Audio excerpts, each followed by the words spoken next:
This is a rapper who called herself the Crocodile of Wall Street. Her husband pulled off one of the biggest Bitcoin heists in history, and the two of them spent 6 years quietly sitting on a pile of it that grew to more than $3.5 billion. And here's the part that's genuinely hard to believe. She made music videos so gloriously, chaotically bad, they went viral. She gave herself a tech founder title, and I promise I am not making this up. She wrote a column for Forbes about how to protect your business from cybercriminals. Because according to what her husband would later admit under oath, 6 years before anyone was laughing at those videos, he sat down at a keyboard and emptied one of the biggest Bitcoin exchanges on Earth. 119,000 coins, gone in a single night. Here's the thing though, stolen Bitcoin doesn't vanish. Every coin leaves a trail on a public ledger, forever. And following trails like that is what this channel does. One real financial crime every episode, and I follow the stolen money until it dead ends. This one dead ends in gold coins, Walmart gift cards, and one saved file that brought the whole thing down. Let's follow the money. August 2nd, 2016. Bitfinex is one of the biggest Bitcoin exchanges on the planet, run out of Hong Kong. And overnight, something goes very wrong.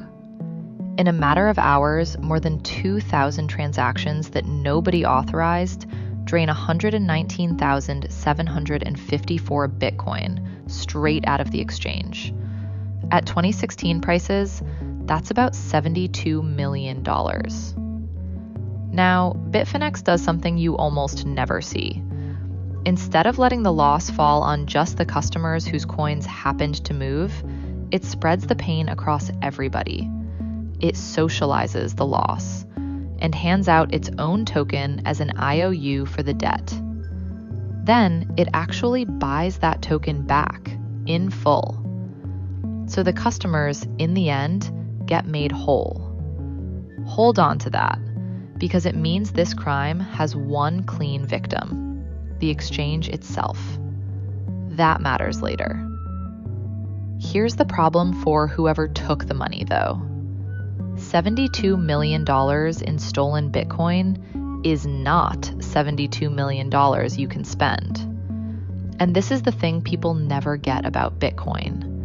It is the most public money ever invented.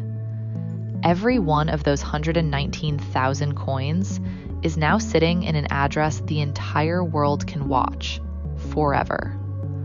The second you try to move them somewhere you can actually cash out, you're basically raising your hand in front of every investigator on Earth. Hi, it's me, over here. So for the person who pulled this off, the hack was the easy part. The hard part, the part that ate 6 years of their life, was the laundering. Turning coins that everyone on Earth can see into money you can actually touch, without leaving one clean line that points straight back at you. And for a long time, it worked. The coins scattered. Some just sat there, dead still. Investigators watched the addresses, and watched and watched. And the trail into the real world went cold. The case turned into a kind of legend, the single biggest pile of traceable stolen Bitcoin in existence, frozen on-chain in plain sight, with nobody's name on it. And the two people this would eventually come back to, they could not have looked the part less. Ilya Lichtenstein was a startup guy, a tech investor, dual US-Russian background. His wife, Heather Morgan, was an aspiring rapper who performed as Razzlekhan and, in a detail no screenwriter would ever get away with, wrote articles on the side about how to fight cybercrime. To their neighbors, a slightly eccentric New York couple. But according to what Lichtenstein would later stand up in a courtroom and admit under oath, he was the man who'd emptied Bitfinex, and the two of them spent the next 6 years trying to wash it clean. So here's the puzzle. How do you launder billions of dollars?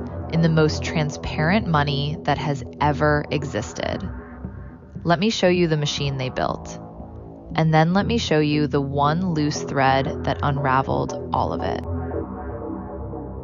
Okay, the machine. Here's the exchange.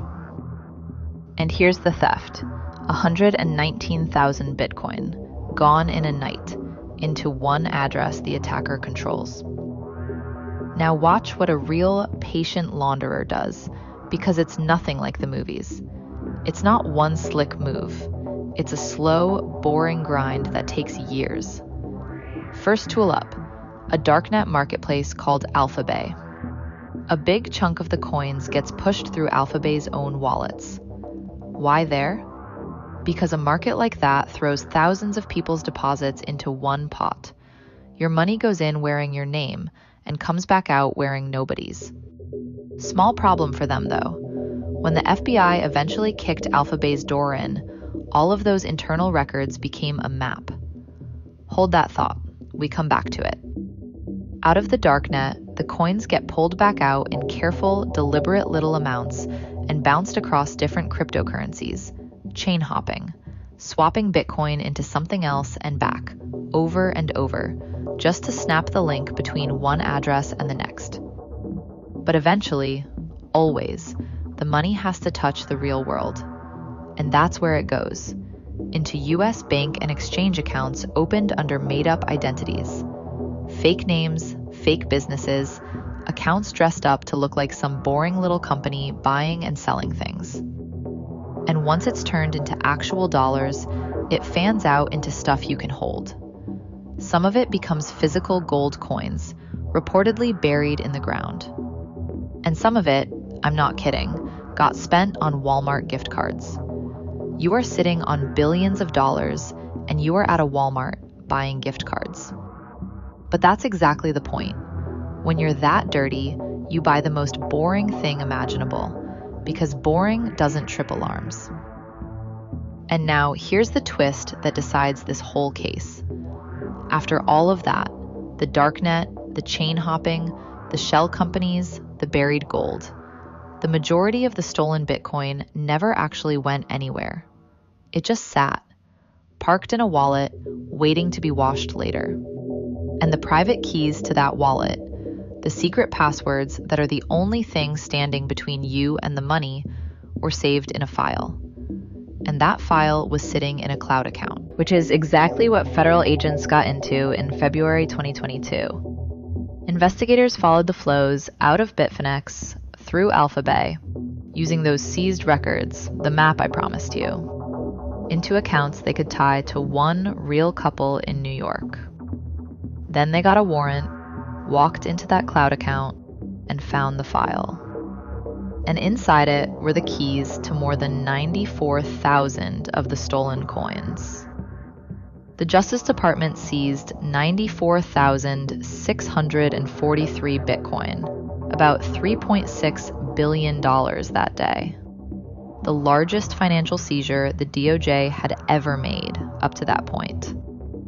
And because Bitfinex had quietly made its customers whole all the way back in 2016, there was a clean answer to the messy question every one of these seizures runs into.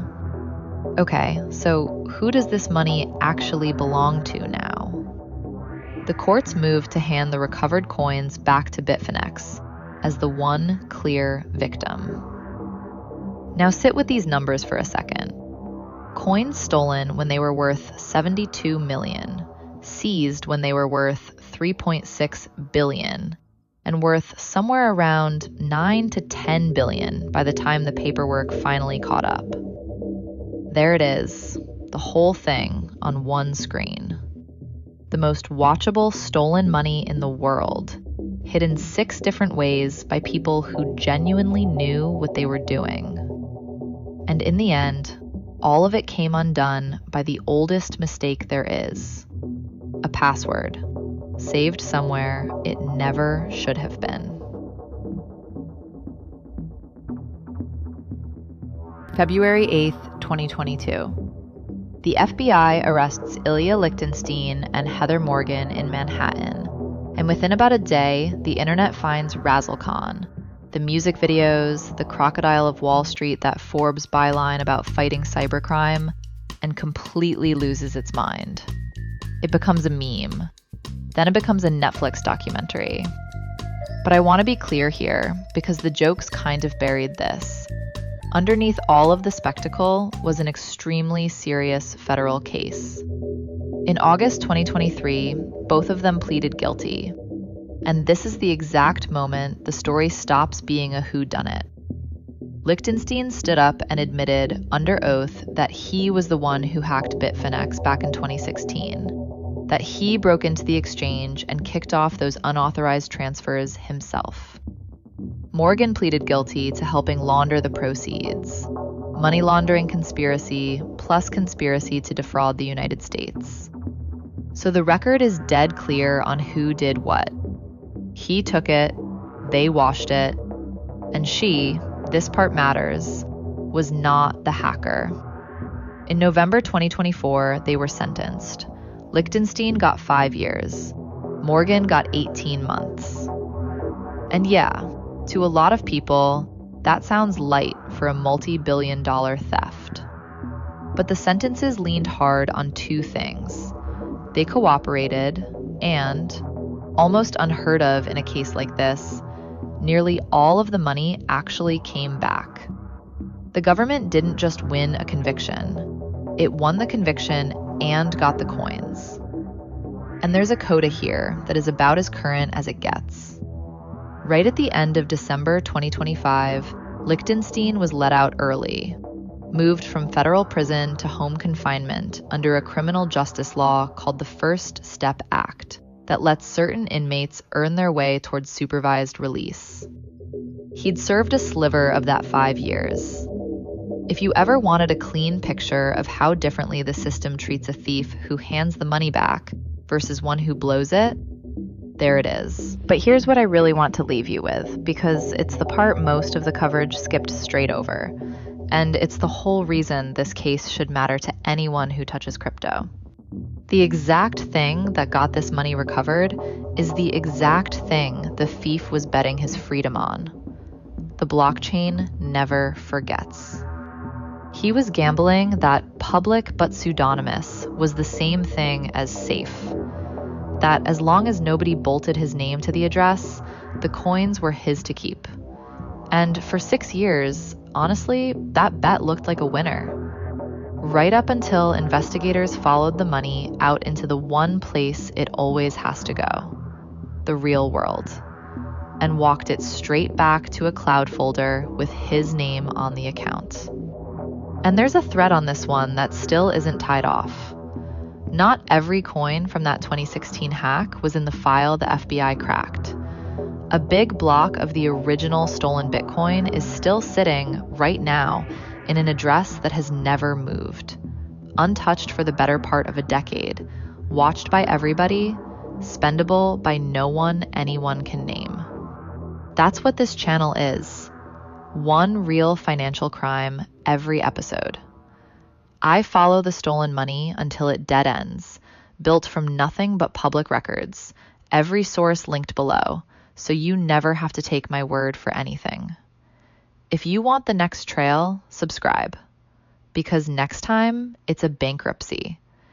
$8 billion of customer deposits, quietly walking out a back door, into a hedge fund nobody was ever supposed to see.